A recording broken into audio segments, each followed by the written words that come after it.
yeah, I think a soundtrack would be great. Or like even thought, what if we did like a tour? Like other people, they get to do the here's the music of Minecraft or whatever, and it's like, why do they get they get a show and Just like we just the don't? cartage alone for 150 pieces for that drum set, just that blows the budget No, just do it. completely out of the It, water. it just get the Drumatron, like that's it. Just roll that out. The Drumatron PI to do it. Hello, everyone, and welcome back to another regular show Wiki interview. Today, we have two guests who both worked on the original series and have since returned to score for the new series regular show The Lost Tapes. They also scored regular show The Movie. Everybody, please welcome John Enroth Hello. and Albert Fox. Greetings. I want to start from the beginning. For both of you, what got you first interested in composing music and know that this was something that you wanted to pursue as a career? For me, it was relatively early on. My favorite part of just about everything I ever watched was the music, whether it was like Superman and Star Wars with John Williams or Mike Post's scores for the A-Team or Magnum PI or any of that stuff. I was always singing the music and stuff. So I just wanted to play music and I was hoping to be a rock star at some point, and that didn't go anywhere, but I wasn't really into it anyways. Like I never truly pursued it. Um, so I just it's just something I always wanted to do. I can't think of any one specific thing where I was like, that's what I want to do. It's just kind of something I always wanted to do. Yeah, for me, yeah, same thing. I didn't have one specific, where it was like I have to do this for the rest of my life or for a good chunk of my life. It was just, much like John, I thought, I wanted to do something musically related, and was somewhat pursuing a career in music, not knowing what that meant or well, what it took or what or any of it. And when that failed miserably, it was I got a job at a music store that then led me to a job at East West Sound Warehouse, which then led me to Mutata Musica. So it was just a bunch of stepping stones for me. And it was never an intention of I'm going to be scoring, shows. It was more I just wanted to be involved in music. And just even working at the music store was cool because, it was just around a bunch of, musical equipment and seeing the new stuff and clients would come in and interacting with the clients and stuff was, it was an interesting point of my life. Yeah. Long time ago, but yeah. And then, yeah, so how did you, what were your first steps getting into the industry and getting into Mutado? For me, I always told every guidance counselor I ever wanted that I wanted to write music for film and TV, and they're like, "Great, you got it all figured out." Because I was like already had my school figured out. I was going to go to for composition and all that stuff. And unfortunately, this was mostly before any film scoring programs existed, where now it's all over the place. And it wasn't until I graduated college that I had no idea how I was going to get a job. So I ended up going back to an engineering school that required an internship. And while I was looking for internships, Mutata Musica popped up on one of the pages. And I'm like, oh, of course, that's where I want to go because my entire CD collection, video game collection is all Mark stuff. Like I like Devo, but I'm much more a Mutato fan than a Devo fan in that sense. So that was the obvious one. And I just knocked on their door every day for a month until they finally let me in to work for free for a couple months. And then I refused to leave, and here we are. So Oh man. That's so good. I love it. For me it was I was gonna say I didn't go to music school, but that's a lie. I did go to music school, but I dropped out quickly because it would just was such a. I went to Musicians Institute for all of about 6 weeks, and then I was just surrounded by people who were extremely talented. That were just like, sight reading and sight singing, and I thought, like, why are they doing here, like learning music? And it just seemed weird to me. I was the only guy in the class that knew how to work a sequencer, that knew anything about synthesis or any of that stuff. Like they were always asking me, hey, how do you get the sequencer? Because we had to work on SY77 workstations, which I happen to have an SY77 at the time. So, and I decided I'm out. I dropped out and I got a job at Goodman Music, which is now West LA Music.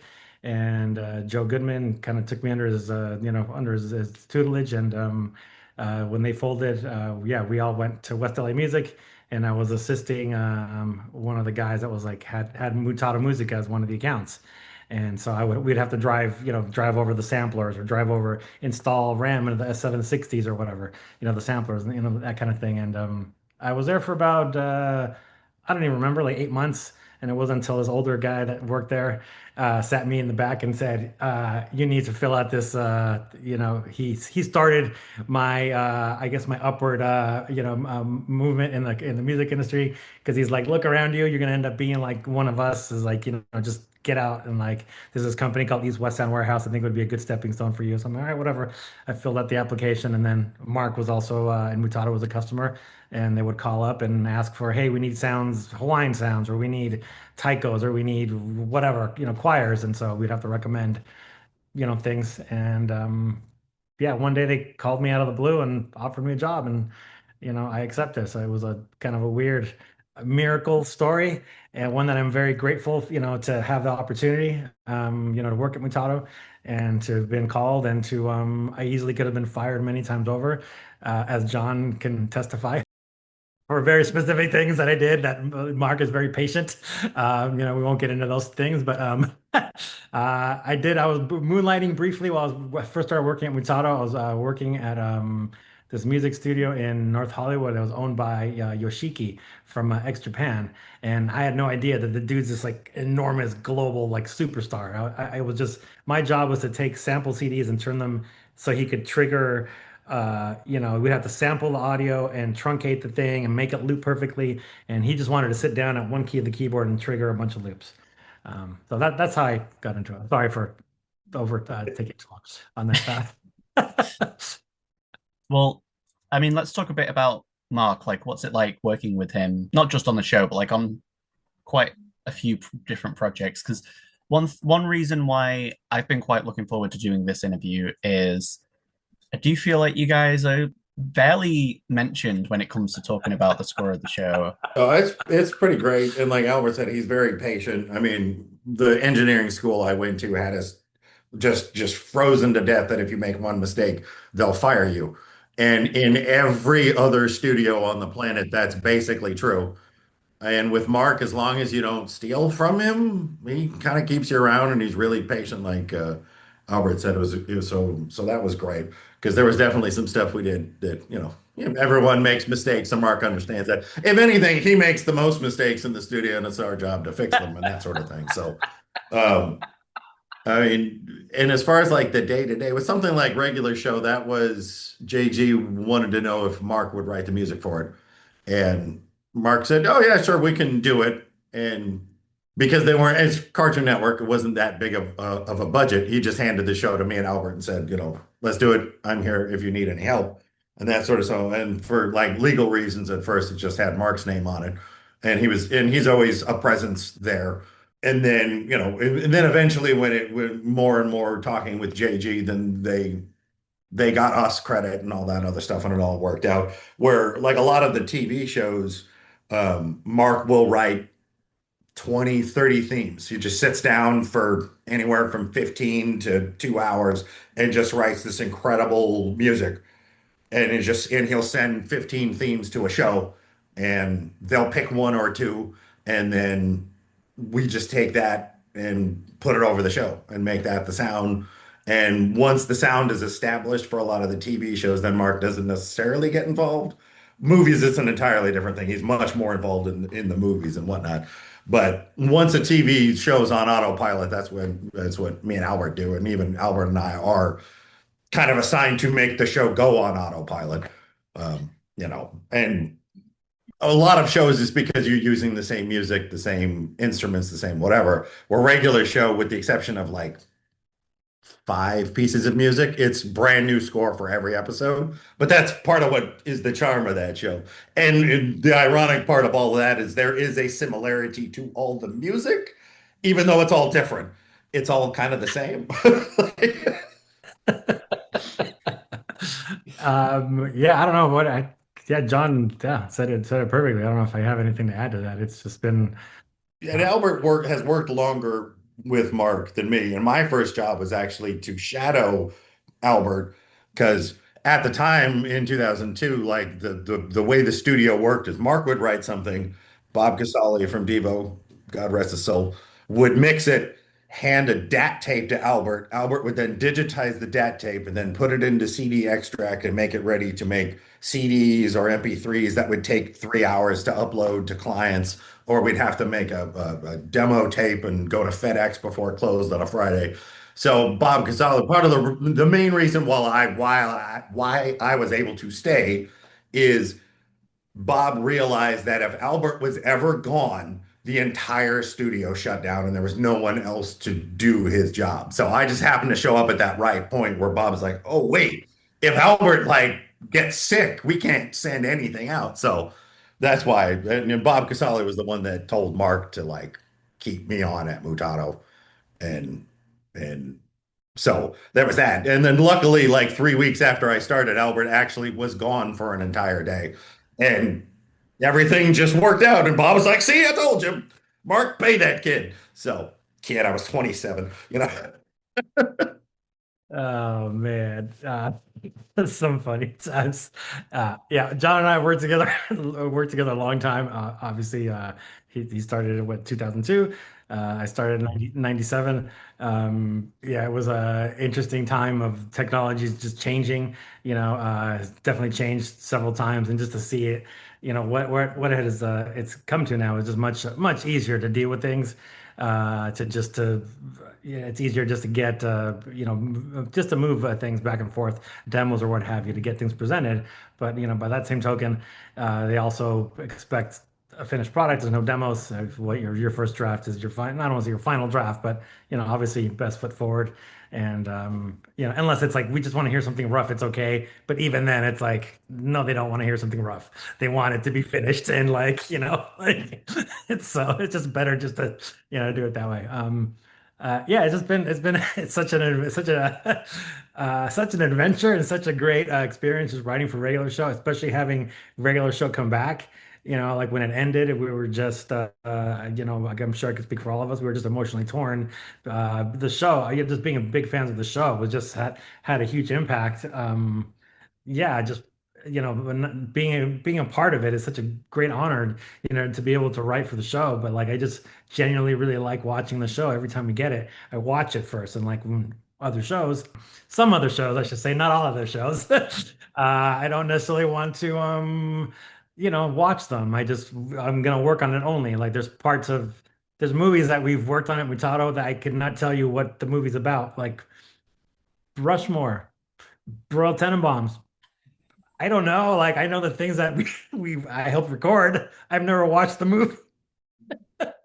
You see, and that's where I was a big fan of Mutato more than Devo because I was a huge fan of those early scenes. So I've seen Rushmore especially several times. Yeah, I have. But and it's not even necessarily the quality of the show. When we did Tiger King, Oh that yeah. is so heavy to watch that I couldn't almost all the time. I just had to mute the dialogue or even mute the picture because the subject matter is so heavy and awful and it was just hard to watch, and having to watch some of that over and over and over again was just difficult. And to the point where and even when we spotted the show, they hadn't even filmed stuff yet because they didn't know what was going to happen in the thing. So I haven't seen the end of the series just because it's so hard to watch. I can't bring myself to watch it subject matter wise, you know.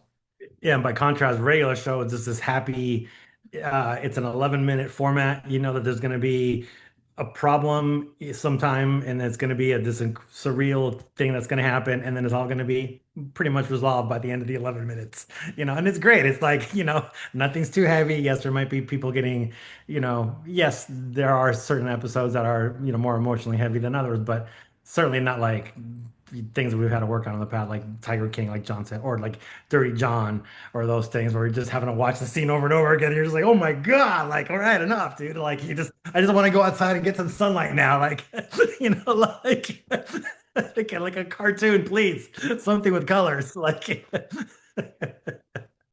Well, I mean, one thing I will say, I was not aware that you guys had worked on the first two seasons because again, like obviously, like you say, your name's on in the credits for those episodes. I don't know if you'd remember who did what episodes or not.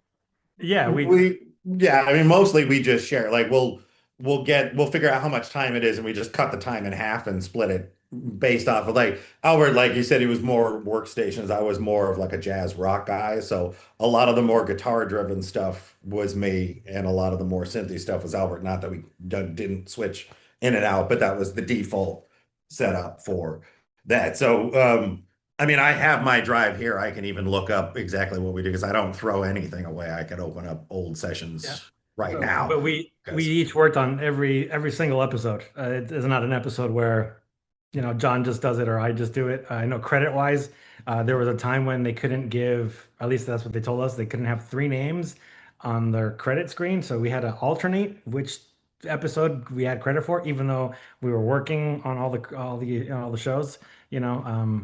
So yeah, it's from at least if you look at the cue sheets, like the stuff that pays the royalties, like BMI, we are on every episode, every single episode. But if you look at IMDb, we're only on season, I don't know, like I think it was started with episode like 40 maybe, or yeah. episode 80. I don't remember, but no one expected the show to go as long as it did. Like we didn't even kind of expect the show to come back. Like JG came over to talk with us and then kind of disappeared, and we're like, hey, what happened to that nice kid from like Valencia, from like from Well, Cal Art? I mean, we were working on close enough, so like it's not like what happened to the guy. We had a whole No, no, other I'm show talking going. initially, like when he first Right. first came, not Oh, yeah, when he first yes, came yes, over. Yeah, yeah, yes, yeah. yes. Yeah, And we after also watched too, we got to work on Close Enough, which is also, like regular show, but in case you're not familiar with it, which I'm sure you are, you know. Let's talk about what is the creative process like scoring for a show like regular show. yeah, they'll send an episode and they usually temp in music based off of whatever pop culture thing they're making fun of or parodying. So like if it's like when Pops is doing the glazed donuts or whatever and goes into the different dimensions, that was a whole joke on Inception. So it's nothing but Hans Zimmer score in the temp music. And JG goes, yeah, just do something like that. You're like, sure, we'll do that in a week with a laptop. And he had, months and a giant orchestra. No problem. Like, we'll get out of Yeah, right, right, that. right. So, and that's basically all that is it's JG will say like, yes, I like that. No, I don't like that. Can you do something this way? And his notes are awesome because he doesn't necessarily try and use words he doesn't know because he's not a musician. So he'll just have a note that says, write some rocking set up the chairs music. And then we have to send an email going like, what kind of rock are you talking? Are you looking like 70s rock? Do you want like Motley Crue? Do you want Rush? Are we gonna do Nirvana or whatever? And here we just, oh, how about some Rush something? And then, we'll do something a la Rush or whatever. Or in some cases, they'll literally temp in a band and say, hey, we can't afford this. Or especially in the early seasons, like for the coffee episode where there's Loverboy working for the weekend, they didn't know if they were going to get that song. So I actually wrote something similar and sent it off. And it's not until we got the final music back that they indeed did get Loverboy, which is better. But, Yeah, I mean, one favorite thing that I do have is when you can tell what song was temped in. I have like a playlist on Spotify of all the songs that were in regular show, but also the songs that like I can tell that that was the vibe they were going for. what, and then alternatively, the worst note we can get, and JG, thank God, never did this because he's awesome. Is they'll go, hey, can you get closer to the temp? And we're like, no, no, we can't. Like, then we're just re-recording the song. Like, as it is, you definitely need to get a musicologist Yeah. on some of this Yes. because, Yes, in like, which we can get closer. In fact, we can even give you the temp, but you have to have the rights for it because otherwise it's just going to be a waste of everybody's time, and or we're going to get sued, or you're going to get sued because we told you we didn't want to do it, but you're making us do it. So like, and they make us do it. They show up. They show like a whole team shows up and they're like, you're doing this. I'm just kidding. I'm just kidding. That's it. Just It's kind of how what it feels like though. Well, and again, this is why that show worked well for us. We identified with just the escalation in the show. This all happens in our brains, so it all worked out. When we were working on Cocaine Bear, the movie Cocaine Bear came out, and we got called to we didn't have a very long time to work on it, but I remember one of the scenes, like Mark had us, choose scenes, and I was like, I want to do this one, the opening scene, and I scored it like a regular show episode, like Death Bear. There's an episode in regular show Death Bear. I'm like, that's exactly what it reminded me of. It's like Death Bear, like, come on, and I did it, and I was like, Mark was like, was that 80s? And I'm like, yeah, the 80s. Like, it sounds like you're making fun of the 80s. And I'm just like, oh man, I'm like literally getting like burnt by the ultimate 80s guy telling me my stuff wasn't 80s enough and I was making fun of the 80s. And then I told Seth, the engineer, and he's like, but have you heard the 80s? It's like it's making fun of itself. And so, long story short, I ended up going orchestral, and then the editor ended up playing version one accidentally while we're already like on version seven. And they were like, oh my God, what was that? Oh, that 80s stuff works. Oh, maybe we should do a hybrid. And so if you watch the opening scene of Cocaine Bear, where the bear is attacking the couple, it has definitely regular show-esque elements to it because that's how I scored it. It was a crazy, crazy situation that would only happen in regular show, or if a bear is on drugs. Yeah. I want to ask, like, what are some of your favorite episodes of regular show? I mean, it's hard. My daughter's been watching regular show again, and or not again. For her, it's the first time.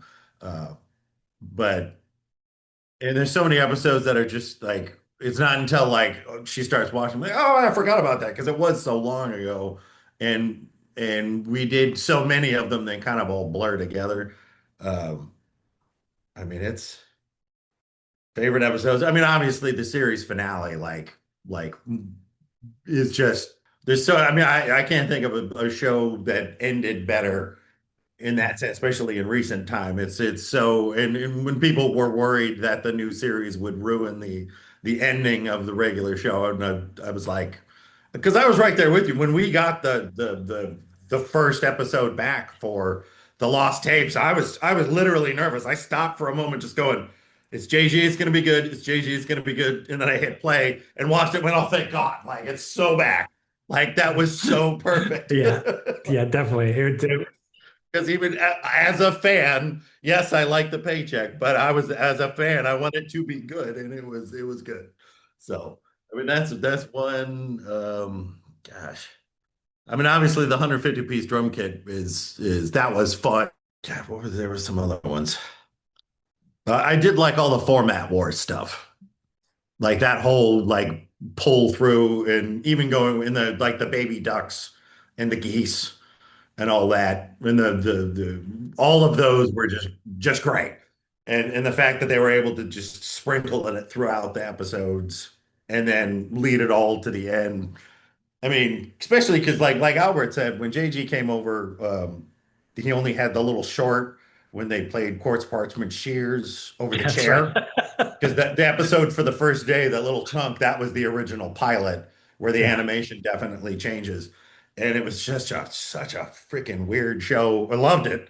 But like to have it come from that, and we didn't even know about JG's shorts that were online that literally started the whole show. To go to that ending was just amazing. Just awesome. So And the music even changed if you watch the first episode, just set up the chairs episode. The music is very different than later episodes because like we just he said he liked synths and he liked guitars and you're like okay is like this kind of like I don't like so it's just very interesting to hear that versus like what it turned into. It's yeah, definitely if you listen to the music, like John said, it all sounds very similar, eerily similar because obviously we're the ones doing it and it's JG's creative direction. But yeah, it's been I don't have any episodes that I can think of. I mean, there's like certain moments in episodes like the Muscle Man's like I think it was like during episode Exit 90 when he's like when the Muscle Man with the professor and then he's like I have a question for you. Do you know who else is C equals 8? Like That just cracks me up. I love the joke. And then watching the when we first got the regular show Lost Tapes back was as soon as they started.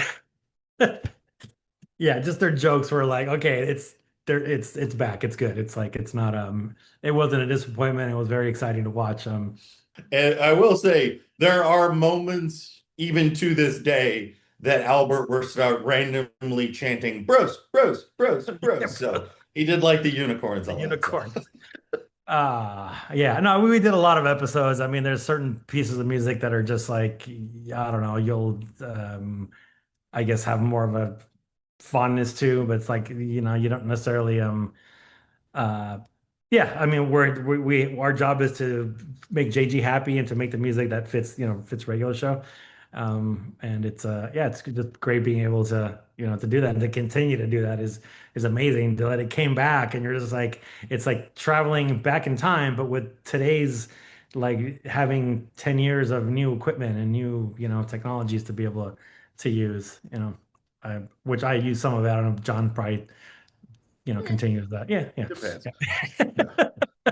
Well, one thing you mentioned Exit 9B, and that's just one thing I wanted to mention that when that episode came out, I would take the remote for the TV, turn the volume all the way up to 100, and then in like the fight scene. Right. And you're talking the big fight scene that's got a lot of the metal Like stuff. on the Like on the bridge. Yeah. yeah, on the bridge and all. So most of that was me. And at the time I was in a band called Thunder Dick.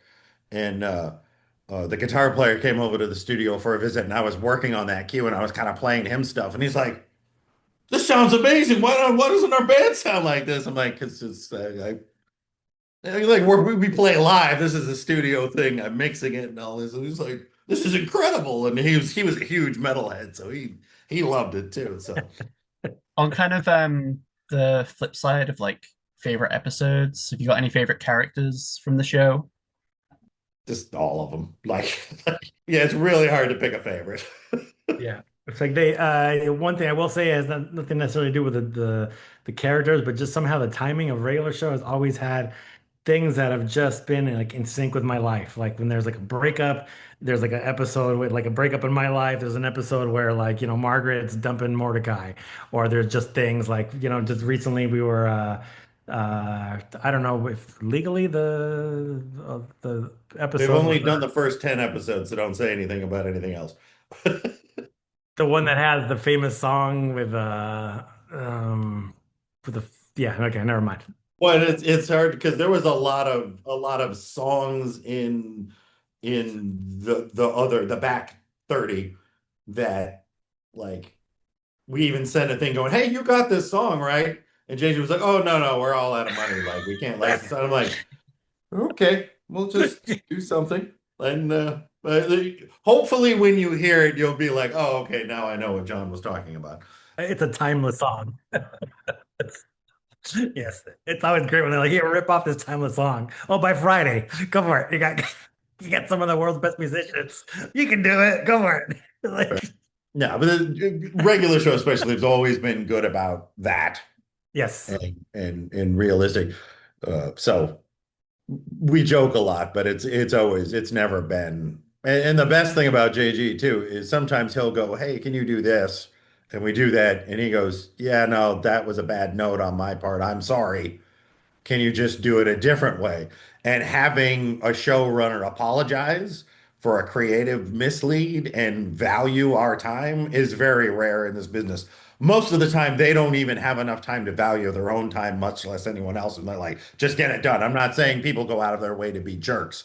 They just don't have time to be nice. And JG always finds the time, which is awesome. So, yeah. and then even there's times where he said, "Hey, that's the wrong note. Can you do this?" And then he apologizes again, going, "You know what? It was better the first time. I'm really sorry I made you do it twice. We're just going to go back to the beginning." But, again, he says he's sorry. It's fine.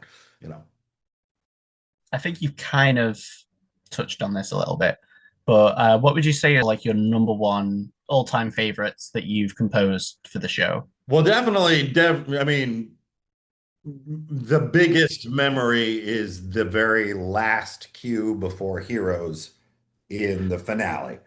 Because that one, like, I remember watching the series finale going, that was beautiful. And this is when it was just all temp music and we'd got notes and I watched, I'm like, wow, the ending's perfect. And while it was hard to watch because it was ending, but I was just, oh, it's so good. Um, and then we got to work on it. We divvied up the note, and I was doing that last cue as Pops is grabbing anti-Pops and sacrificing himself. I finished that cue. I had the sense enough to post on Facebook saying, I just wrote the hardest cue I ever wrote in my life. It's the last cue of a regular show I'll ever write, not knowing it's going to come back. Hit send, and then fucking bawled, crying tears. It was ugly. It was ugly cry. Like, thank God Mutata was closed at the time when I was there all by myself, because I think people would have thought like my dad died or something, because it was a death in the family cry. It was awful. Like, and I don't care. I'll tell anyone because apparently it also happened to Mark's neighbor. Mark's neighbor was at the time was a Netflix executive, and her husband and sons loved regular show. She called Mark after they watched the finale, going, "What did you do to my family?" Because they were in their living room just crying. So, and Mark, like, he likes regular show, he likes JG and all that other stuff, but he's definitely it's not meant for him in that sense. He says that Albert and I have Stockholm syndrome when it comes to regular show. Right, but we are fans. I really do like the show. So it was that's one that's the biggest memory out of the entire series was that last cue because it just was the last cue and especially going back to like watching the A Team and all these other shows and the biggest cartoon for me when I was 10 was Robotech and that one at least at the end of the Macross saga has just an epic ending and to see that level of emotional connection on a global scale and to just be a small fraction of that is literally lifelong dream come true. That even if tomorrow I never write another piece of music again, like I at least got that. And regular show delivered on that, which is just I can't thank JG enough, that whole crew, all the people that watched, like it's amazing. And I'm so lucky and honored to have been any part of that. And that's why that cue is so freaking hard because it just and even then, like when Heroes comes on the radio now, or if I'm just hearing it in another show, I immediately think a regular show, and I have to like leave the room before I start ugly crying again. Hey, it's a great tune, but woo. Like with the new series, obviously it opening up instantly on Pops in the Afterlife, and you've got Mr. Blue Sky. I feel like with what you were saying about like how emotional, especially like the music was at the end. I feel like that I referred to it as 9 years of needed therapy condensed into like 2 minutes. Yeah, pretty much. That's Yeah. yeah. I'm looking forward to the rest. There were a couple other dusty moments, especially towards the end of the series, that like the end of the season, that like the fans I think will appreciate because I know I did. Yeah, it's So like I think I really liked uh the right at the title for the movie because it was an extension of the end credits, but longer, and it was like one of the things that I really really enjoyed doing. John played guitar. That was actually I don't shouldn't say the only time, but we normally don't write like we normally don't work on each other's cues.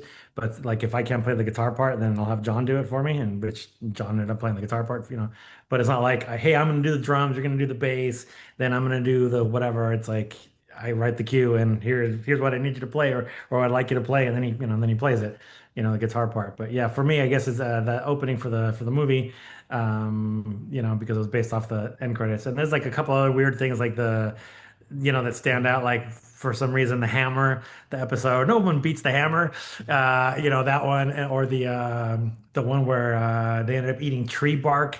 I don't remember what happened, but they ended up eating tree bark and they had this like weird trip and everything turned into this like weird 8-bit thing.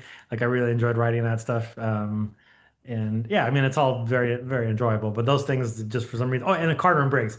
I love the Carter, the Carter and Briggs stuff, just because I love, I love writing like disco and that kind of stuff. But looking back at it, I think I either misinterpreted the note or JG gave a note like it's supposed to be like 70 score, and I took that to be disco. And only later on that I put two and two together that it was supposed to be kind of like the guys from Miami Vice, like Crockett and Tubbs, and I was like, oh no, that's a totally different type of music. And I was like, oh well. So I just like anytime Carter and Briggs comes up, it's still it's still disco. Like And you just made it more Starsky and Hutch instead yeah, of Crockett and Tubbs. yeah, I And guess. I think JJ was fine, well, obviously fine, because he would have said something and he Yeah, had an yeah. issue.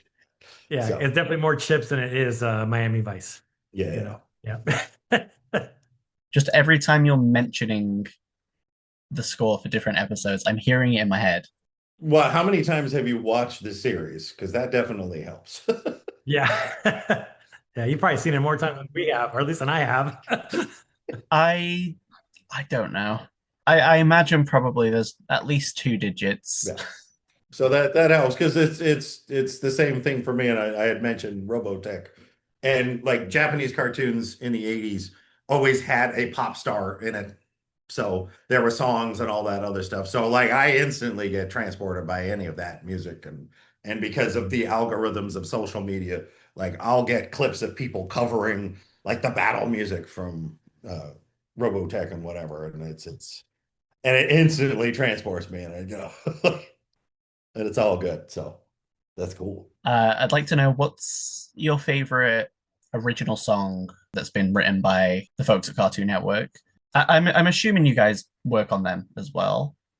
It depends on the song. Early on, at first they were like, "Hey, can you re-record this?" Like with Mordecai and the Rigby's, and and I was like, "Hey, like you could get us involved ahead of time." And 9 years later, they never did. It's fine. But the Mordecai and the Rigby's thing, because the performance was so, I just want to say real, that all I did was go in and remix it. The drums sounded like kind of ass because Sean didn't know what he was doing, but in the best possible way. So I replaced some of the drums and then I went in and mixed it just so it sounded a little bit better.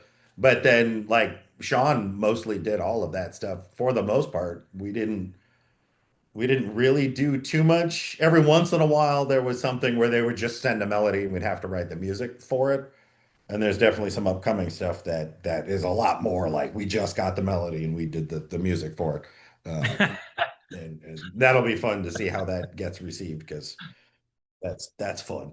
But for the most part, it was mostly just Sean. At some point, like I was like, "Hey, Sean, can you just play to a metronome if you're going to have us record stuff to it?" And like he was really good about taking advice back and forth and there's even a difference between the beginning of the series and then even Sean's songs. He got better at recording, better at playing, better at singing, and all that stuff. And by the end, it was we didn't even know there was a song in it until we would get the episode, and we just all we ever needed was the information for residual sheets and stuff. So I really wish that we had gotten a chance to do the Synthos planet thing that Owen did, because yeah. that would have been awesome, but whatever, that's cool. There's one thing where they were plugging in the modular synth or whatever. And that was fun to do. I remember having to do that. Okay, cool. I'm Right, gonna that plug was this at in. the beginning of the episode. Of that same episode because because it's Gary synthesizers the episode where they mess it all up. Seeing the memes of that and like the audio world taking that meme and doing it, that's pretty awesome. Seeing how that's kind of that even that synthesizer sequence that Al was talking about had a little life of its own in and around that time, and even has come back somewhat is pretty exciting to see. Yeah, for sure. Another Yeah. song that's like, just instantly enters your brain. Yeah, the Mordecai and the Rigby's, I gotta say that's a good one. I want to say that one's probably I prefer that one over the summertime one. And the summertime was just supposed to, I think he just wrote that it was supposed to be this like, annoying kind of infectious thing that happened. But the Mordecai and the Rigby's was like when they're rocking it, it's really cool. Right, because it was summertime, and that's the annoying song that gets stuck in there, and then they had to do the macaroni party. Right. Oh, snap. Right. Oh, snap. Come to my macaroni party and take a nap, or I forgot what it was. Like, And that was all. Maybe we added some guitars to some of that, but almost all of that, like I said, was just all that was all there. And it's, I mean, even the Adventure Time theme song is literally the demo. They even tried re-recording it or something, and it's just somebody somewhere with the laptop mic and a guitar or whatever just sang it and went, there you go. And then no one ever thought they could beat it. And they tried and they didn't, so they didn't need to. I lost its charm. But like, it's something charming about the original, and which is, Yeah. Just yeah. to get off from regular show just for a moment, I'd like to know what are some of your favorite scores that you've done beyond regular show? Close Enough obviously was fun because that was just adult regular show. Summer Camp Island was a lot of fun. Again, another Cartoon Network show.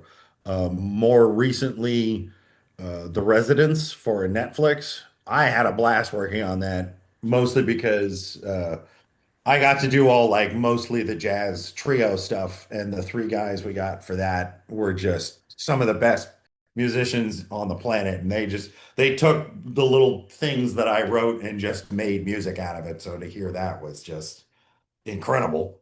And a lot of it's in the show that you can actually hear, which is great. So that's a good one.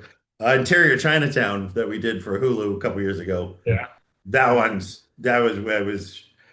Mark, me, Albert, and this guy named Nick Lee, who's just an That's right. amazing composer, and he was wonderful to work with, and he was so collaborative and everything. And there's because that show, if you haven't watched it, has all these different layers and different worlds that it instantly shifts to. So we figured out who did what parts, and we would just swap MIDI files back and forth, and it just kind of seamlessly goes in between each other.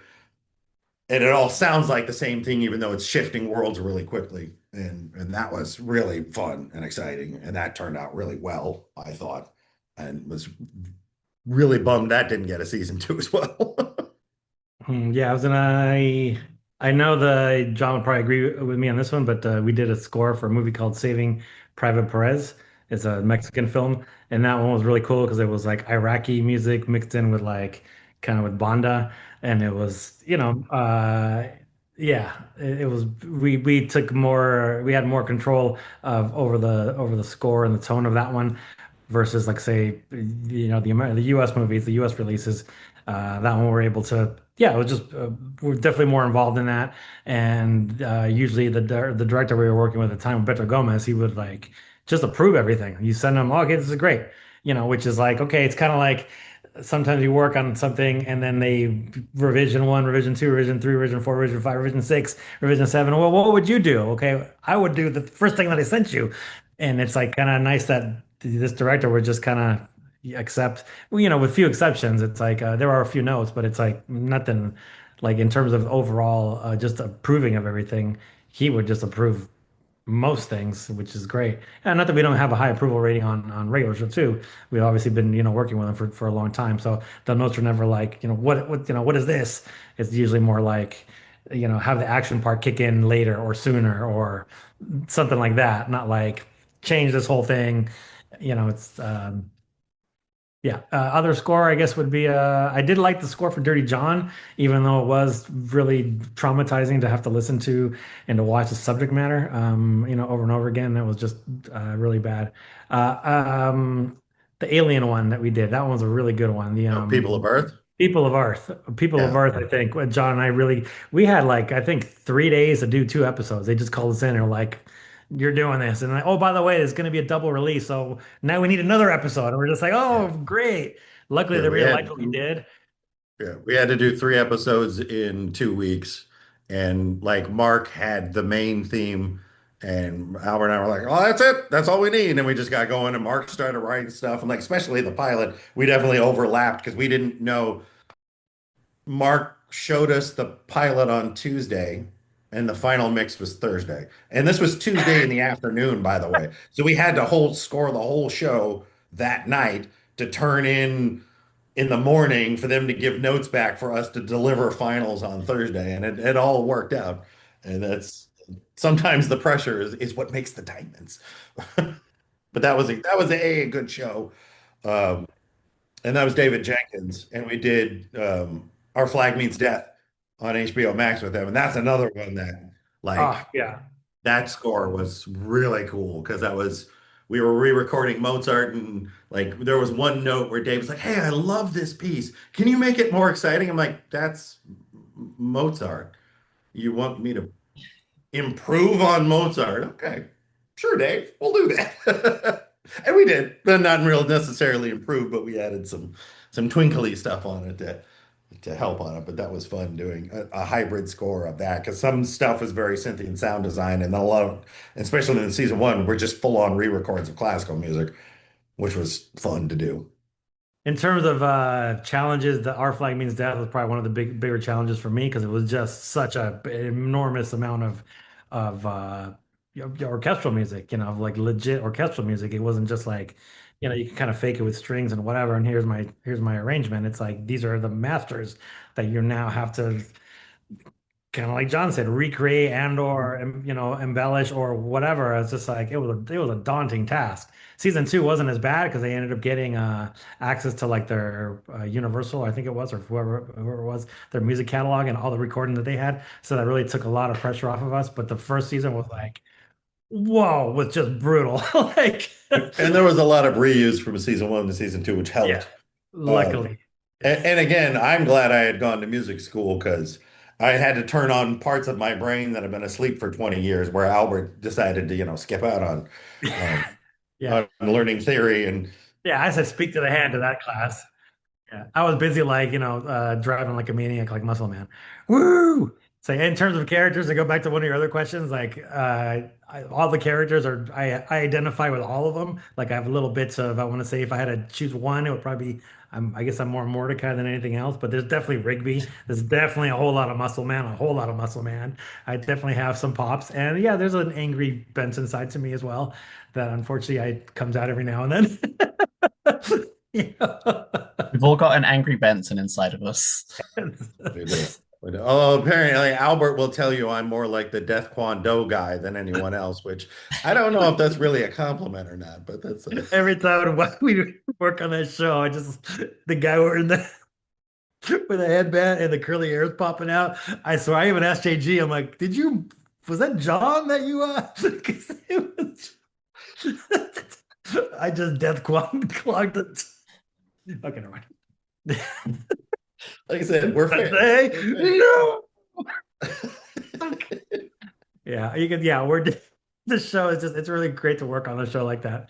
It's yeah, much better than like, you know, Tiger King or what. Not that Tiger King wasn't wonderful for us, but it just wasn't as fun and it was a Yes. little traumatizing, yeah. I've got another question that I have to ask, otherwise I'm gonna get crucified, probably. Okay.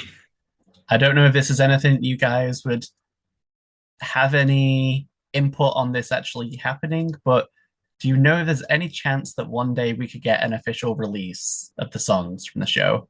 That's up to Cartoon Network entirely. Um, Yes.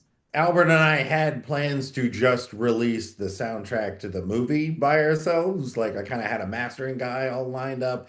And then JG started talking about putting the songs on that. I'm like, no, we can't pay for that. Like they're just like, oh no, we wouldn't release it or whatever. I'm like, oh, okay. And then it just kind of fell apart. So I don't think there's ever been an official soundtrack release talk. Part of the problem is that with few exception, the queues are so short that it would be the most annoying playlist to hear 15 seconds of 10 years of music. You know what I mean? It like stings. Brr. So like I don't even know how I mean, and even like the 150-piece drum kit solos, a minute and a half. Like it seems like so long because there's so much happening and there's so much that they push into 11 minutes of all the episodes that I mean, and even some of those cues, like the drum solo, took me like 6 hours to program and then like mix and all this other stuff. And then when I played it back, I'm like, that's a minute and a half. Like, what the heck? That took like 2 days to do, and it's hardly any time. So, I would love if they want if Cartoon Network would want to put out a soundtrack album. I don't even know from a practicality standpoint how it would even work. Yeah, and someone apparently released something, some regular show that has nothing to do with us, or have no idea who this guy is. John, I think you sent me the link. It was like Oh, some guy did a remix of like the end credits, and he like all he did was throw it through a bit crusher and slowed it down and put some kind of electronic beat on top of it. real bad compression, like horrible compression. I'm like, wow, like that's a crime there. Like, The only way Cartoon Network would do that is if there was enough of a monetary incentive for them to do that. If the groundswell was well enough, and even like regular show coming back. Well, I will say like the very last episode when we went to the final mix and all this other stuff we were talking about, and we thanked JG. JG did say something offhand once, just like, well, technically there's a way to get back. So he already had a like a if we do more episodes, I think I have a kernel of an idea to bring it back. And that was even at the end of the series where and now it's that because the show is still being played everywhere all the time. That Cartoon Network came to him going, "Hey, can we do more episodes? Because it's still super popular." And people were rightfully cautious of reboots because there's been plenty of awful ones. I heard the new SpongeBob was horrific, but I missed SpongeBob as a whole, which whatever because of my age. But that's a good show, and we had the honor once to work with Tom Kenny on a entirely separate project, and he was just incredible, like just incredible talent. So, uh, anyways, but luckily. Everything seems to be back. Overall, everyone's like relaxed and into the episodes. It seems it's pretty positive feedback from what I can tell. it was funny reading the comments initially, and I was just like, oh my God, like I just wanted to like, like okay, no, I can't. I wonder if they're gonna this. I wonder if Pops is gonna. They better not ruin it. Like I just, yeah, it's okay. And all There the was one comment somebody asked about is does well, how come High Fives doesn't have an episode? And all I commented was like, this is only 10 of them. Like there's 30 more episodes. Just wait, you never know. wait, there's 30 more. So basically, if there was enough demand Yes. from the fans, then something could happen there. I just always offhandedly mention it to people, like, I really wish they released a soundtrack. And then they're like, I never thought about that. But yeah, why don't we have that? So I feel like if more people realize that there isn't a soundtrack, then more people might demand one. Right. And one of the videos that you posted where you're like, oh, we just took clips from the show because from one of the videos that you had posted, I'm like, how'd you get this music? And you're like, oh, because there's no dialogue on the thing. And so it's even possible in the show and people have made their own playlists or videos of some of the stuff they can You grab. could But technically make a bootleg album of a few different songs from the show because I know a few songs were used to like be music for the games on the Cartoon Network website. right. Obviously, there's a few DVD menus that have soundtracks, but that's pretty much the only Yeah. like clean songs that we've got. And again, all of that being said, even if everyone on the planet asked Cartoon Network to do it, they still might not do it. Because again, even the practicality of like what would be on the show, and even something like The Residence, there is a soundtrack for that, and there is a lot of long cues for it because it's a murder mystery thing. So and it's a half an hour show, but a lot of the tracks on the soundtrack are four different cues that have been edited together to make one long track instead of 45-second little chunks. And to do that for an 11-minute show, like it's not impossible. No, I think it'd probably be relatively easy for them to do it and wouldn't cost them a whole lot of money. Maybe some editing, get an editor, get a mastering guy, and like pretty much, collect they've already paid for, for us to do it. They just like, why not? I think the fans would appreciate it. We certainly would appreciate an extra, any extra peanuts that we get, not that we get peanuts, but any extra, money generated from it was certainly, be appreciated, I'm sure. It's been good. It's been real nice and wonderful working on the show. But yeah, I think a soundtrack would be great. Or like even thought, what if we did like a tour? Like other people, they get to do here's the music of Minecraft or whatever, and it's like, why do they get a show and like Just lead the off? cartage alone for 150 pieces for that drum set, just that blows the budget No, just do it. completely out of the It, water. it just get the Drumatron. Like that's it. Just roll that out. The Drummatron PI to do it. And that's on the YouTube video, the guy that did cover it, I did like comment on it, and that became a rather big post of people saying thank you. And of course, I was thanking them, going like, lifelong dream that you helped fulfill. Thank you so much. Um, like some of them were drummers going, "Oh my God, you played that?" I'm like, "Sorry to burst your bubble. It's all samples being played on a keyboard. I did play the keys. That was live performance in chunks. So, but it was performed live. It just I'm not a drummer, so and uh and trying to put a normal human through that would have been impossible. Plus 150 pieces was weird. None like I've actually never gone through and counted how much percussion was used. So it may even be less than 150, but it might also be more.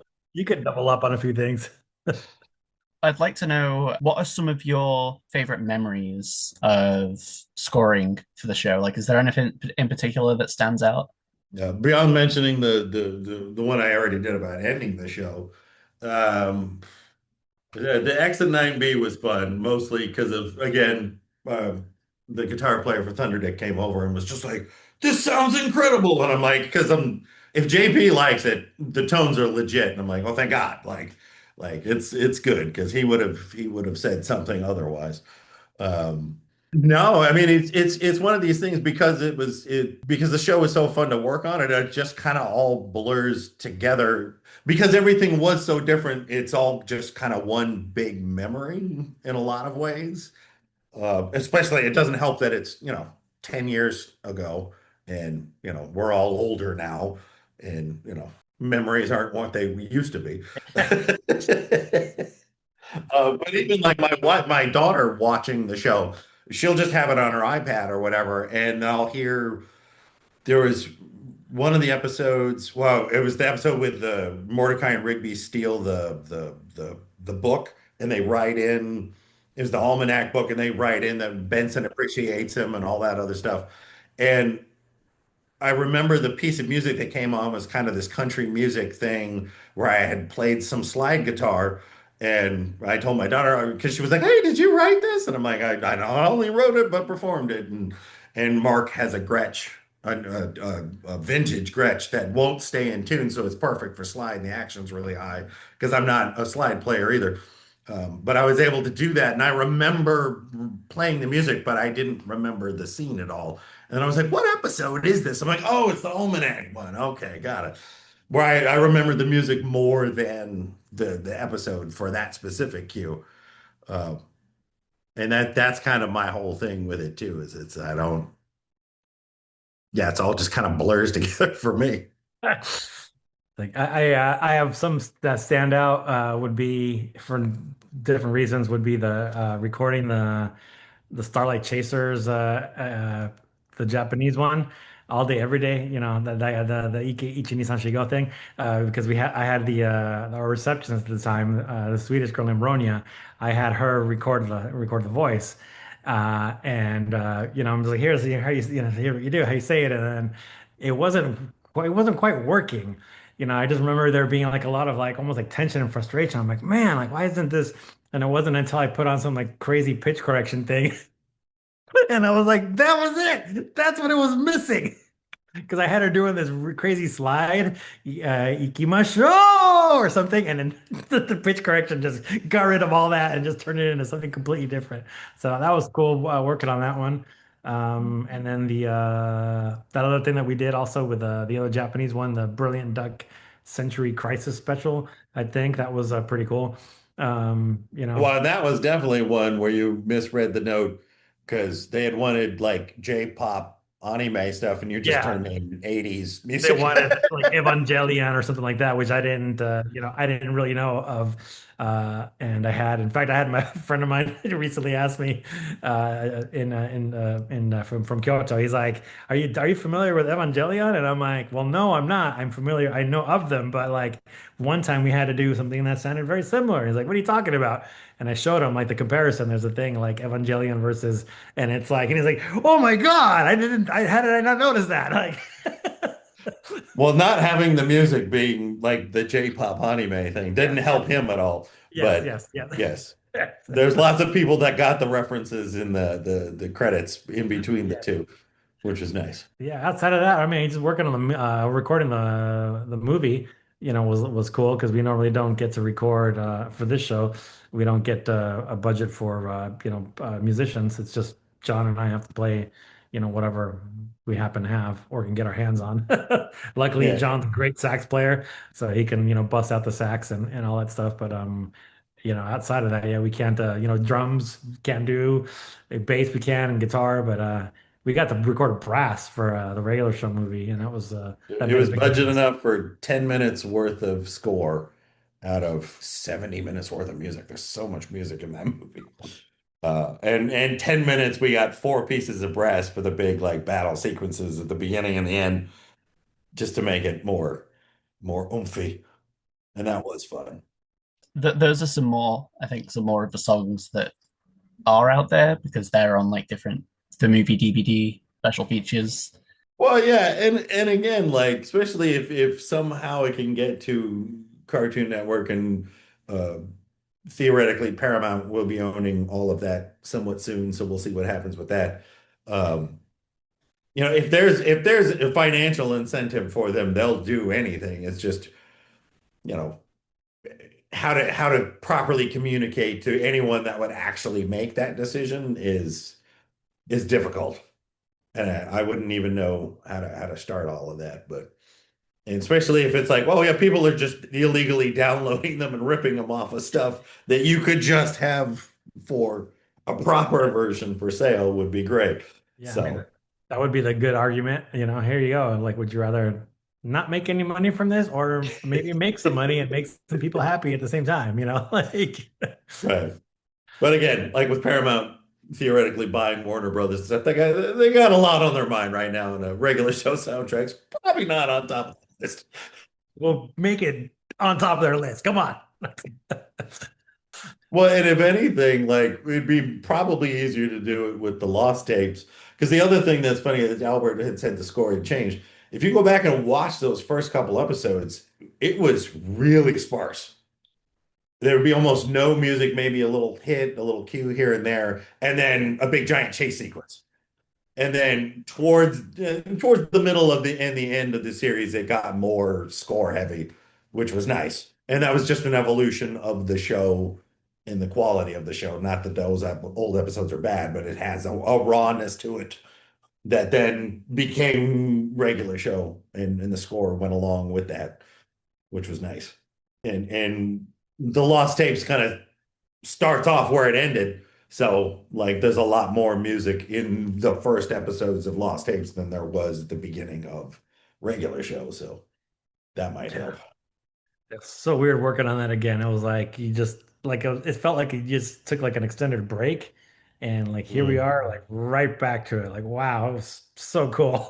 Like No, it was weird. It was odd, especially going back into my office at Mutado and working on regular show. I'm like, what year is this? Like, it's so bizarre. I'd like to know who are some of your biggest inspirations who influence you to do the work that you do. can I go first? Absolutely. Okay, so the musical well-known ones you're gonna say are my three big ones are Depeche Mode, Rush, and Ray Charles. That you can draw on the three biggest influences musically in my life. But the biggest musical influence that I've ever had is this man right there, John Enroth. Because if it wasn't for, seriously, because if it wasn't for John, I would not be able to do what I do. And I've learned so much by working with him, by listening to him, he's not just a coworker, but he's like he's a mentor. He's a, it's been a wonderful time working, working with him and being able to learn, absorb as much knowledge as I can from him, and yeah, it's been great. I didn't finish my music school. He did. So there's times I'm like, hey, what's this or what's that? And he's like, this is this is the, oh no, it's this like the flute is in this clef, or I don't even know if the flute, which clef the flute is in, but like one of those weird clef instruments, like the like the sax, Your absolute hatred of viola. yeah, but viola, or like it's the sax. Is it a B flat or is it? I'm like, wait, what? Like, how does that even make sense? Like, who decided? Whatever. Like, so yeah, John, definitely has been an enormous musical influence. Yeah, besides the three that I mentioned, Depeche Mode, Rush, and Ray Charles, all three different, but just I love them. From a score standpoint, the score from Escape from New York is always just John Carpenter, just great. I love him, and things from like Love Boat, like kind of like a Fantasy Island, that era, late 70s, 80s. Like I just really like that style of score. You know would be mine. Yep. Yeah, and for me, the big two are John Williams and Mike Post as far as like scoring and that sort of stuff. Although, I mean, Christopher Young's great. Yeah, there's so many. Um, the Dana brothers, Michael and Jeff Dana are incredible. Um, and that's all scoring thing. There's too many to name for that. As far as bands, I was definitely more of like emo shoegaze kind of thing. Like the '90s for me are Verve, Spiritualized, Hum, and Sunny Day Real Estate. Like that's my '90s. But obviously, like the Beatles are huge, and I'm a giant Pink Floyd fan, and Dave Gilmour is one of my favorite guitar players, and whatnot. And then going back to what Albert said, hey, thank you for that because while I could play guitar and knew what perfect authentic cadence was, uh, like I didn't know how to program any synths. So watching him like going into at first Reason and then in Logic and then like learning synth routing and all that other stuff, like I learned almost all of that from Albert. Like somebody like, hey, what is that? It's like, oh, that's sample and hold, or that does this and whatever, and so. Good. Yep. Yeah, like all of like having to like what I would hear a sound and be like, what is that? And he'd be like, oh, that's like a Moog or something, you know. And he knew more of like the gear synth stuff that I did not like like. And although this might get me crucified, like I am not a Depeche Mode fan. Like the production of it just gets to me in this way that I just can't freaking stand. But I'm a huge Thomas Dolby fan, and he's just the synthesizer-y, just in a different way. And I liked all what he did, as opposed to Depeche Mode. I've definitely grown to appreciate Depeche Mode, and they're amazing songwriters as well as uh, without them, my job doesn't exist as easy as it does because they were pushing boundaries of technology that somebody went, oh, let's just make it easy for Depeche Mode. And then, of course, that makes it easy for all of us. Yeah, their newer stuff. Definitely a fan of their older stuff, but yeah, the newer. There's a point where I was like, yeah, okay. And that happens. And then, like Albert said, and of course, John Carpenter, like just, and again, and he's all synthesis and stuff. So a lot of times they would, if you can't hear it, they would tempt Big Trouble in Little China or Escape from New York or something in regular show. And I would ask Albert, like, what is that? And he's like, oh, that was the Prophet Five, and that's a filter sweep and all this other stuff and all these things that I knew the terminology, I just never had done it myself. So having Albert to just go to and learn all of that, I'm like, oh, good. Now I can do that. I'm just gonna go grab something. In here in the click. I asked JG one time, like, what is that with the clicks? And I thought he said it was like a projector or it was like a machine that they used to like cut stuff or something. I don't remember exactly what the Probably, answer was. Yeah, probably. that's funny. Okay, I can't find it. Uh-oh. Um, but I do have this. Just on back onto the soundtrack. One thing which I don't know if they do because this is 2026, but I do have the it's just the licensed songs from Guardians of the Galaxy. They did release them on a mixtape. Um, It's I do feel like it would be cool if they did just like a limited release of like some regular show cassettes. Because I mean, if they can do it for Guardians, I don't see why they can't do it for regular show. well, if anything, they would release VHS tapes for regular Yeah, that shows. would be cool. And even I did an interview recently for a sample company named Sonoscore, and they kept asking for credits, and I kept telling them regular show. And they kept wanting to just do movies, and I'm like, yeah, you can put the movies on there. They're big, except for like regular shows been translated into like 45 different languages. It's played on every continent on this planet that has television. Like it's huge, trust me. Like I know you're an older gentleman and you're not in the target demographic, but trust me, regular show is huge. And the drummer from one of the bands I was in, he sent me a message one going, "Hey, I just got cool dad points because he found out I was in a band with one of the composers for Regular Show." Like, milk it for all it's worth, Doug. Do it. I had somebody tell me the same thing. They're like, my kids think you're cooler than I am now because they found out you work a regular show. It's like, all right. Eat it, egghead. Just kidding. If there's anybody out there who wants to compose, whether it be for TV or film, or just anyone that wants to make music in general, what advice would you like to give to them? Just start and realize that the first stuff you're gonna do is awful, and it just gets better. And if you really like it, it'll. I just think take something you really love and throw it into a trash can and then have all your friends pee and poop on it and then light it on fire and then do that every day. That's what writing music is like, pretty much. So you get used to you get used you have to have thick skin for like what you do with your baby, yes, but like your baby is going to be criticized by people who tell you, I don't know anything about music, but they're the ones leading you into it. So it's great to be able to do this professionally. Like, don't get me wrong, it's awesome, but like it's a job, and it's like our job is to make people give them the music that they want, and when it includes stuff that we like, that's when it's really special and really really good because it's like, oh cool, I'm looking forward to doing this instead of like, I gotta grind away at whatever. Yeah, it's advice is like John said, yeah, just to do it. I mean, it's like there are no guarantees. I never thought I'd be doing this, and I certainly, wouldn't be had I, stopped or decided it's too difficult or it's too, time consuming or stressful or whatever, because it has its, you have to give up a good portion of certain things, free time and that kind of stuff in order to do it professionally. And some people like the thought of having to work on a weekend, oh my God, or work through during Christmas or that kind of stuff is like, if you can't handle that, then probably not the right career for you because, or if it meant just music, other careers will do the same thing.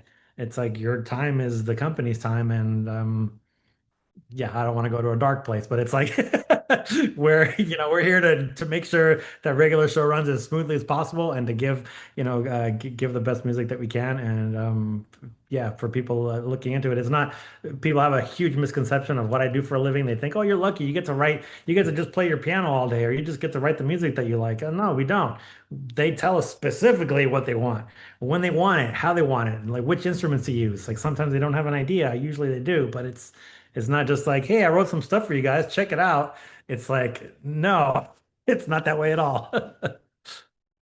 Yeah, and Albert's definitely talking about once you're in the business. Yes. Yeah, I can't Uh, imagine right now having to do it. Like, what would I do if I couldn't say, oh, by the way, I've worked on this, these shows for X amount of years. Like, I have no idea how one would be able to break into the music industry, or let alone like licensing or that kind of stuff. Like, if you get your song on a video game, I guess, or something like that would be huge. But like, I don't know how to do that stuff. Like, I just write.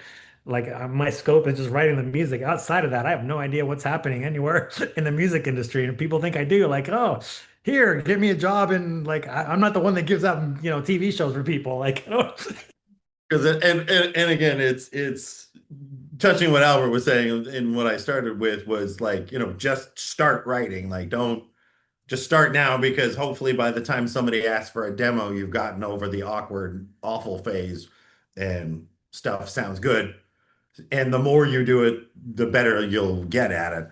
As far as how to break in, yeah, like for me, it was sheer luck. The engineering school that I told you that I had gone to for the internship. Luckily for me, the guy who was the head of admissions was a is a not was a is a huge Devo fan. So when I told him I wanted to go to Mutado, he saw my composition resume and was like, "Okay, this is my in to meet Mark." And he came to me and said, "Are you serious about this?" And I said, yes. He said, good, because I will make it my life's mission for you to get into Mutado. It's just you have to promise me I get to meet Mark. And I'm like, assuming I get in and they don't kick me out and the time is right, yes, you'll be able to meet Mark. And he's like, done. And it took a couple months just for me to get in the door. And then I said I worked for free for a couple months. And then they tried to say, okay, thank you, leave. And I'm like, well, I'm not leaving, so you might as well just pay me. I'm exaggerating slightly for the sake of humor. And then eventually, yes, my friend John was able to come and meet Mark, and that was wonderful. So that's how I got in. I don't know how anyone else would get in. And again, Mark is very patient. As long as you don't steal from him, he doesn't fire you. So like I was just constantly assisting like first Albert and then Mark's brother Bob was working on one of the regular or not regular show, one of the Rugrats reboot series and he needed help. So I was helping Bob Mothersbaugh record guitar and edit music and deliver mixes for the Rugrats All Grown Up. Yeah, and then eventually, once Devo started touring a lot more, they had us take over some of the Rugrats All Grown Up episodes and that sort of thing. And there was also a pretty thriving commercial business through Mutado at the time. So Mark was very nice enough to let us start demoing for commercials because Mark didn't really care who sold the music. He just wanted to sell the music. So, and then that just grew. And then when Mark realized that both Albert and I can write, then he started trusting us more and that turned into when JG shows up with regular show. It was like, all right, good. I got these guys. Let's go. So, and then again, JG left, and then 8 months later, like, hey, this series is coming out. So, and it just blew up from there. So, Just and crazy. the other thing is definitely be honest, talking about what Albert was saying. I mean, I'm glad he brought that up that like if you don't have a thick skin, don't become a composer for film and television. You can write music, you can do whatever, just like and people are gonna talk shit about your stuff anyways. That's just the world, especially with the internet. But like you're literally signing up to get notes. And if you can't do that, do not spend the years it will take you to get into that industry to only find out your time is wasted. A perfect example, a friend of ours, this guy Taiho Yamada, he's a sound designer. He worked for Alesis for a long time. And now he works for Oberheim. He has his own synth company. He wanted to be a composer and he was at UCLA in the music department, did one short for somebody. He got one note on the first piece of music he ever wrote and was like, "Oh, I'm out. This sucks. I'm not doing this." And like, so luckily for him, he didn't spend the next 10 years trying to become a film composer to realize, "Oh, I don't want to do this." And he luckily very early on realized that, "Oh, no, this isn't for me. Like, don't tell me how to write music." So like, just be honest with yourself. If you can take notes from people, great. Because for me, I'm my own worst critic. I've never released any of my own music personally. I've been in bands, I've put out CDs. Obviously, for regular show alone, I think Albert and I each individually have a couple hundred hours of minutes or hundred, at least a couple hundred minutes of music, if not hundreds of hours just for regular show, much less the rest of our TV show. So I like people telling me what to do because now it's not my decision. Because if you ask me, is this good enough? I'm going to tell you no, because I'm my own worst critic. So I found the perfect job for me.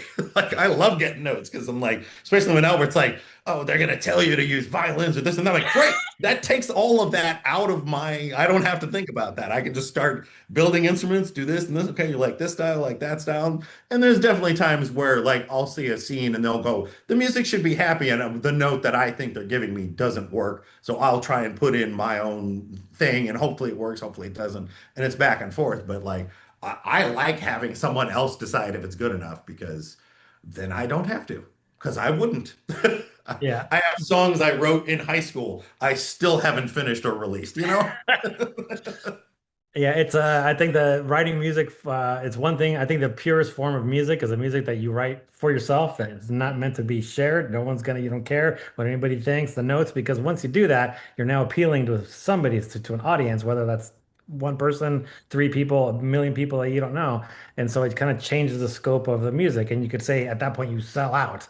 And so it's not a matter of selling out. It's like if that's the point, then only write music for yourself. Don't have anyone ever listen to it. Because what's the point of sharing it? Oh, so you can get a reaction from someone to make you feel better? Like, no, at that point, just make money from it. So that's basically being able to, to write the music and capitalize and know that, hey, I don't care. You want me to sing about diapers? I'll sing about diapers. You want it to be whatever? I'll do that. I don't care. It's fine. But there isn't any shame in making money from the music, but you definitely have to have really, like John said, really thick skin. And it also doesn't take thousands and thousands of dollars. I write on a very simple, in fact, you might even have more gear than I do in terms of what I write with. I write on a little tiny Nectar Impact GX Mini, the 32 key, that's my controller, and I have my laptop, and that's pretty much it. I gave up. I used to have this elaborate rack system and this and whatever, and I'm just like, I'm done with that. I like being able to just write music anywhere and not have a complicated system. And it's just, people kind of laugh when they see me pull, when they see me pull out a little mini key thing out of a backpack. They're like, which cracks me up because I don't care. I don't care. It's fine. But it's like you also don't need to buy gear to prove, oh, look what I do for a living. Look, I redid, my entire house and I spent $40,000 on these great speakers that like, great that you spent $40,000 on those speakers. I didn't because I'd rather use that money for something else. Not to say that's not a worthy investment, but like I just would rather not spend $40,000 on speakers. Same with like gear. Like I don't buy expensive gear like microphones and stuff because Mutaro has all that stuff. And like if I do need a great mic, or a good recording, we're probably going to do it at Mutaro anyway. So that's a wonderful thing about, working at Mutaro. And like all the stuff I have is like the most budget gear that you can find at Guitar Center, like the crappiest AKG USB mic. I have that one, the Lyra or the whatever it is. I don't even know what it's called. It sounds great. Like it's awesome. And, like, yeah, you have to be able to make it happen on, but budget gear. Anything beyond that is a luxury. It's nice to be able to use, be in the studio and whatever, but it's not necessary. I can just do it locked in a closet or, whatever. Well, unfortunately, we are heading towards the end of the interview. But just before you go, I'd like to ask, is there anything that's coming up or that's released recently that you've been working on that you'd like to promote? No, Super Mutant Magic Academy, definitely. Because that one, Calvin Wong from Regular Show, while Regular Show was working on it, he read the comic, loved the comic, found the comic author, and said, "Hey, I want to turn your thing into a TV show." And she said, "Great." And that was, I think, like 9 years ago or something. And it's finally, we're at the end of the first season. I don't know when it's going to be released. And then at some point, Calvin Wong got became the showrunner for We Baby Bears, so he had to put Super Mutant Magic Academy on hold, and JG took it over to keep developing, and that's how he got involved. And then now the both of them, and it's definitely Calvin's show, but JG is second in command on that one, and and it's definitely not regular show, but it's really good. I really like that show. And even though it's me and Albert writing the music, and I'm sure there are similarities. It's definitely its own show and its own thing, and it's very cool. It's, I'm hoping that that does well because I Yes. really like that one. Yes. Yeah, it's fun writing on it. It's neat because it's like still part of that same kind of universe with Cartoon Network and JG involved and stuff. But Calvin has totally different musical tastes, and so the stuff that he tempts with are just things that we didn't get to do on the regular show. So it's cool to be able to have a new sound palette for this show. Definitely more like indie, more indie rock and that kind of stuff. And where can people find more of your work online? Well, I mean, I'm on Facebook and Instagram, not that I'm very active on all of that. Both of us have IMDb pages that are relatively current with all our stuff. Um, so it's just you just kind of look and just pick one. Going back to scores we really like. Speaking of that, uh, surprise, great show that was super fun to work on. Had really good music, I thought, and surprisingly good show considering the subject matter was the Carrie Diaries. It was a Ah, prequel to the Sex and yeah. the City, surprisingly decent. So Austin Butler, who's just blown up completely. That was like that's where I first saw him. And I even thought, wow, that kid's a really good actor. I hope he does well. I thought that little son, he's a You're, pretty good you're gonna actor. go somewhere, kid, right? Okay, go. Not that we ever met because we were only post-production, but I No. specifically remember going, oh, that kid's a really good actor. Yeah, And obviously it's paid off for him. yeah. But and that one's very 80s twinkly Definitely. synth stuff. But it Yeah. was just a blast to work on that show. Great people, and the show's surprisingly good. Yeah. I thought you were gonna Um, say Eureka, actually. oh, and then Eureka's good too. Yeah, but we only did season one of that one, and then there was uh, I think there was an actor strike or something, and then there was a shift at Sci-Fi, and then Bear McCreary took over That's uh, crazy, man. for the rest of the So series. that's so much, so many shows. I'm just thinking, like, what about that one show, the the financial House of Lies? House of Lies with Don House of Cheadle. Lies. Yeah, Yeah, no, yeah, yeah. that's a good I'm one. sure. And again, that's why I'm saying just go to the IMDb. I mean, like Albert said, he's worked for Mark since 1997. He didn't necessarily write too much back then, and I've worked since 2002, and it took me a couple years to write. And most of our first work through Mutata was all for commercials. Like I had a Sudafed commercial that ran for years and gave me hundreds of dollars of residuals for 30 seconds for the music, which was nice. But yeah, IMDb is a good place to go because a lot of the stuff that we've done will be under the music department, whatever. Because rarely get full composer credit, mostly because like another good show was Last Man on Earth on Fox, although we ended up getting some composer credit toward the end of the series. But that was another one where that's a perfect example where Mark wrote 20 themes and Phil and Chris of Project Hail Mary fame and 2122 Jump Street, they picked one. They were like, we like that one. And that became the sound of the show. And we just went from there. And Mark just went, here you go, take it over. Like, make me look good. I'm gonna go work on the five other movies that we're working on. Yeah, just a little busy. He gets no rest, man. I'm just like every time I see him, like, have you had a day off? Like what? Like he just like he had a Well, now little. recently he's just No, just they just announced they're doing a bunch of dates with Billy Idol. Like that that's would be awesome. Okay, yeah. The only problem with like Devo stuff is like we don't, we never get to. I shouldn't say we never get to see them in LA. We have, but usually the LA tickets are reserved for, like up and coming projects or producers and that kind of stuff. Which I would rather they get to go to see Devo in LA versus me. That's seen Devo plenty of times. Like, we get to go to like the other shows outside of LA. It's easier to get tickets for that. But anytime there's like a festival, like I get people that I haven't heard from in like a year. Hey, how you doing? And then after a while, hey, can I get tickets? Like tickets to what? Oh, so Devo's playing at they're playing at Coachella this year. Like I can't get you tickets to Coachella. Like get out of here. They can't even let me. They're not even gonna let me in a Coachella, let alone I'm gonna give you tickets to a festival. First of all, like come on, like. See, this is why they don't let us near the post production. Like, they don't let us near the production side. If there's a rap party, they typically don't invite post production because otherwise we're gonna be like, "Oh my God, it's Don Cheadle!" Like the one time we got invited to the rap party, we're like, "It's Don Cheadle and Jeannie." I forgot her name, uh, Kristen Bell. Kristen Bell. Yeah, that Oh, just Kristen Bell. just Kristen She's just Bell. part of Frozen now. Yeah, she's Yeah. just part What of is yeah. she now? Maybe you've heard of Frozen. I don't know. She's in a bunch of those like phone commercials now. It's pretty cool. No,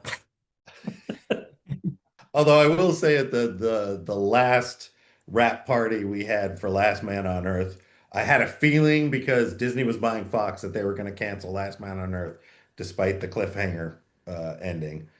And I'm like, if it happens organically, I'm going to say hi to Mary Steenburgen and Ted Danson because I'll never get this chance ever again.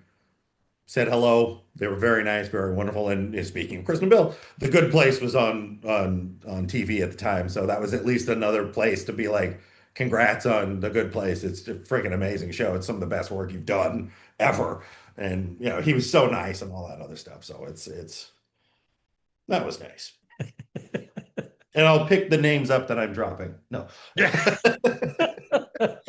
Because again, it's I mean, even being fans of regular show, like I grew up watching Ted Danson on TV, so I'm just like, oh my God, it's freaking Ted Danson. Like, holy shit. You know, it's it's awesome. Like I truly appreciate the opportunities that I've had from all of this. And again, thank you for watching, doing this. None of my life happens without people watching the shows that we like, especially taking as much interest as you have in this show specifically. And this is the golden goose of all of the ones we've talked about. Um, Absolutely. that just has a life of its own in so many different ways. And even like Summer Camp Island has a pretty big following, but it's not like regular show. It didn't help that David Zaslav took Close Enough off. At least I guess you can buy Close Enough somewhere, but you can't stream it anywhere, which is awful. We never got season 3 officially released over here. Um, Oh, so you because haven't seen the we've Halloween episode? I've seen them. Okay, good. Okay, well, as long as you've seen the Halloween one at the end of season three, Yeah. close enough. Because that's a must for all regular show fans is find that Halloween episode, season three, close enough. It's it's so good. Well, John, Albert, thank you very much for joining us today. It's been an absolute pleasure. Thank you. Thank you. Thank you, Jordan. Uh, Thank you, fans of regular show. Thank you for watching. Absolutely. Thank you once again to John Enroth and Albert Fox for joining us for this interview. If you'd like to hear more about the upcoming Adult Swim series, Super Mutant Magic Academy, then make sure you follow the Mutant Magic Wiki on Facebook and Instagram.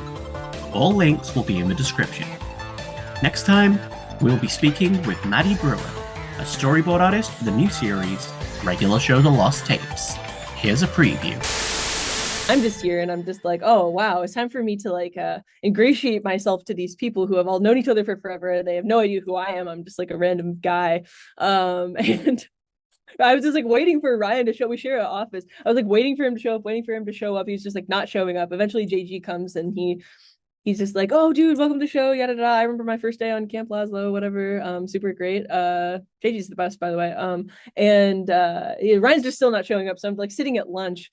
And then Toby looks at his phone and he just kind of chuckles and he's like, Ryan just sent me a text asking me what the address of the office is.